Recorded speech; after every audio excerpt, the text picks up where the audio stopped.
ज्या भगिनी जे बंधू जे सेवेकरी आहेत त्यांनी जर पूर्व प्रारब्ध बदलायचं असेल तर संकल्पपूर्वक गायत्री सहस्त्रनाम तुपाच्या आहुती देऊन त्याचं पठन केलं, वाचन केलं,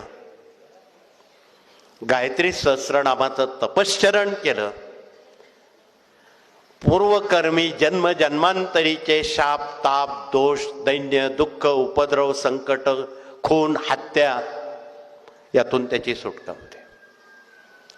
म्हणून गायत्री सहस्त्रनामापेक्षा अन्य प्रभावी हातार स्वर्गात जगात कुठेही नाही.